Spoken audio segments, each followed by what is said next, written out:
Hello दोस्तों, आप सभी को मेरे YouTube channel learners goal by Vibhu को स्वागत है। ये मेरा पहला वीडियो है।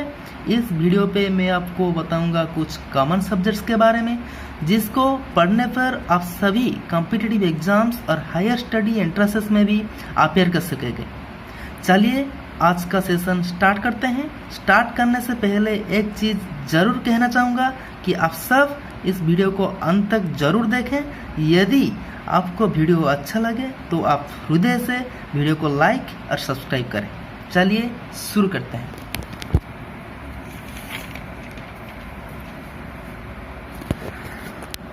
मैंने यहाँ पर लिखा है list of competitive exams in India after graduation, यानी कि हमारे ग्रेजुएशन के बाद हम कौन कौन सी कॉम्पिटिटिव एग्जाम्स और एंट्रेंसेस को फेस करेंगे। वो सभी कॉम्पिटिटिव एग्जाम्स एंड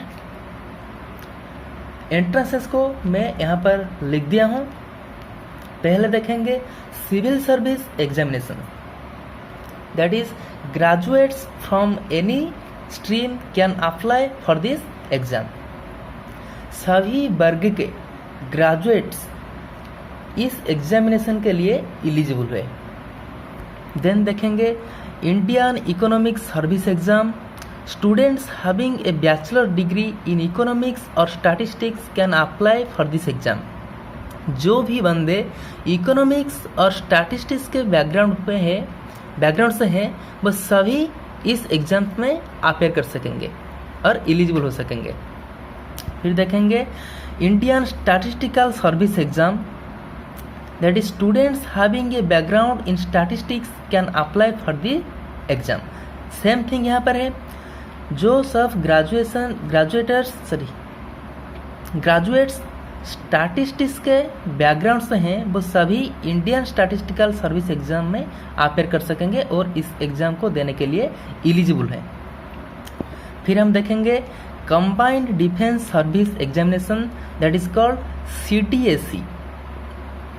फिर देखेंगे national defence academy and naval academy examination, that is graduates with physics, chemistry और math as their subjects can apply for this exam.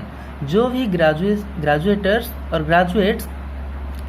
PCM के बैकग्राउंड से हैं वो सभी ग्रेजुएट्स इस एग्जामिनेशन को देने के लिए एलिजिबल है। फिर देखेंगे combined medical service examinations, engineering services examinations, engineering graduates can appear for this exam. Only engineering graduates can apply for this exam. केवल इंजीनियरिंग ग्रेजुएट्स इस एग्जामिनेशन के लिए एलिजिबल है। फिर देखेंगे हम staff selection for different cadres, graduates in various disciplines can apply for the same. के बाद exam for different post through reserve bank of India services board. इस एग्जाम को reserve bank of India conduct करता है। Graduates in any discipline can apply for the same. Any discipline का मतलब ये है कि हर तरह की ग्रेजुएट्स, यानी वो साइंस के हो, आर्ट्स के हो या कॉमर्स के हो, सभी ग्रेजुएट्स इस एग्जाम को देने के लिए एलिजिबल है। इसके बाद exam for development officers and other through NABARD. आप सब लोग तो जानते होंगे नाबार्ड के फुल फॉर्म है national board of agriculture and rural development. Graduates with specific percentage criteria can apply for this exam. इस एग्जाम्स को उन्हीं लोग के लिए एलिजिबल है जो कि ग्रेजुएट्स हैं और कुछ स्पेसिफिक परसेंटेज लाए हैं। फिर देखते हैं exam for telecom officers in the department of telecommunications. फिर देखते हैं ये जो सब एग्जाम्स हैं गेट, कैट, मैट, जाट, CED, NIFT entrance exam, in exams सभी MBA एग्जाम्स और B स्कूल एग्जाम्स हैं जो कि अपने आप में बहुत बड़ा है।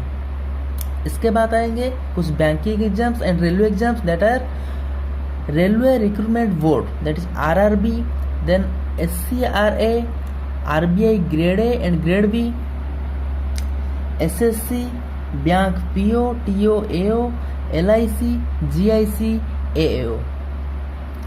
ये सब है इंडिया के top competitive exams and entrance examinations for higher study. इन सब एग्जामिनेशन तो हम जान लिए। सारे कॉम्पिटिटिव एग्जामिनेशंस का बहुत वास्ट सिलेबस है। इस सारे कॉम्पिटिटिव एग्जामिनेशंस और एंट्रेंसेस को कवर करने के लिए मैं आपको 5 कॉमन सब्जेक्ट्स के बारे में बताना जा रहा हूँ, जो कि पढ़ने पर आप इन सब कॉम्पिटिटिव एग्जाम्स और एंट्रेंस एग्जामिनेशंस को अपेयर करने में सफल रहेंगे। चलिए फिर देखते हैं। ये है हमारा 5 कॉमन सब्जेक्ट्स, जैसे कि reasoning, quantity aptitude, English grammar and composition, general knowledge that is static, under is the part of general knowledge that is current affair that is always dynamic. ये तो सारी थी हमारे आज के जानकारी। आज के वीडियो को मैं यही अंत करता हूँ। वीडियो को देखने के लिए आप सबको मैं हृदय से धन्यवाद ज्ञापन करता हूँ। मेरे अगले वीडियोस पे मैं एक सब्जेक्ट के सिलेबस और बुक्स के बारे में कंप्लीट में डिस्कशन करूँगा। ऐसे वीडियोस को देखने के लिए मेरे चैनल को लाइक और सब्सक्राइब जरूर करें। कमेंट करके मुझे बताइए कि वीडियो आपको कैसे लगा। धन्यवाद।